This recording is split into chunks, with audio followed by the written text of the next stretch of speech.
कांग्रेस हमेशा से हिंदू विरोधी रही है, लेकिन हिंदू क्यों कांग्रेस विरोधी नहीं होते? शायद वो नहीं समझते कि कांग्रेस ने क्या किया। आपको साल दर साल का ब्यौरा देते हुए बताएंगे कि कैसे कांग्रेस ने हिंदुओं का मजाक बना दिया। 1950 में आया आर्टिकल 25। कांग्रेस 1950 में आर्टिकल 25 को लेकर आई, जिससे धर्म परिवर्तन को मान्यता दे दी गई। और सबसे ज्यादा किसका धर्म परिवर्तन हुआ ये सब जानते हैं, लेकिन ये तो सिर्फ शुरुआत थी। नेहरू 1950 में आर्टिकल 28 लेकर आए और हिंदुओं से धार्मिक शिक्षा का हक छीन लिया। लेकिन आर्टिकल 30 के तहत अल्पसंख्यक अपनी धार्मिक शिक्षा दे सकते हैं। धार्मिक शिक्षा के बाद निशाने पर थी धार्मिक संस्थाएं। 1951 में HRCE एक्ट, 1951 में Hindu religious and charitable endowment act लेकर आए। उन्होंने कारण दिया कि बड़े मंदिरों का रखरखाव सही से हो सके, लेकिन इसकी आड़ में कब्जे कर लिए, जिसके तहत भारत में मौजूद बड़े बड़े मंदिरों का प्रबंध सरकार ने अपने हाथों में ले लिया और मनमाने ढंग से इनकी संपत्ति का दुरुपयोग किया। और ये सिर्फ हिंदुओं के मंदिर पर लागू था, बाकी धर्मों या धार्मिक स्थल पर लागू नहीं था। 1956 में हिंदू कोड बिल आया। 1956 में नेहरू सरकार हिंदू कोड बिल लेकर आई, लेकिन अल्पसंख्यकों के लिए इन्होंने पर्सनल लॉ बोर्ड को बिल्कुल हाथ नहीं लगाया।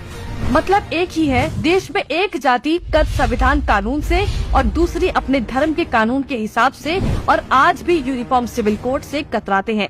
कांग्रेस ने लगाई आरक्षण की आग। कांग्रेस आरक्षण लेकर आई, जिससे हिंदुओं को बांटने का काम किया गया, जिससे सबसे बड़ा नुकसान हिंदुओं को हुआ। आरक्षण की देश में जरूरत थी, लेकिन मक्कार कांग्रेसी इस योजना को 10 साल लागू करने की बजाय इसे बढ़ाते चले गए और न ही इससे लोगों को सशक्त बना पाए, जबकि लोगों को इसकी लत लगा दी गई। इंदिरा का कार्यकाल। साल 1976 में इमरजेंसी के दौरान ही इंदिरा ने संविधान में सेक्युलर शब्द को जबरदस्ती घुसा दिया, जिसको लेकर संसद में कोई चर्चा तक नहीं हुई। मतलब कि हिंदू बहुसंख्यक होते हुए भी भारत हिंदू देश नहीं कहलाया जा सकता, जबकि आप हमारे आसपास देखेंगे तो सभी मजहबी देश है, लेकिन हिंदुओं के लिए कोई देश नहीं बचा। इसके बाद हिंदुओं के कानूनी अधिकार और इतिहास निशाने पर थे। 1991 में पूजा स्थल कानून। 1991 में कांग्रेस ने पूजा स्थल कानून बनाया, जो बेहद हिंदू विरोधी कानून था, क्योंकि इस कानून के तहत हिंदू, सिख और जैन मुगलों के कब्जे से मंदिरों को छुड़ाने के लिए लड़ाई ही नहीं लड़ सकते। उनके पास दलील सुनने का कोई कानूनी अधिकार ही नहीं छोड़ा गया। हमने लाखों मंदिर और उनका इतिहास खो दिया। 1992 माइनॉरिटी कमीशन एक्ट। कांग्रेस ने अल्पसंख्यक आयोग अधिनियम बनाने के बाद अल्पसंख्यक आयोग बना दिया।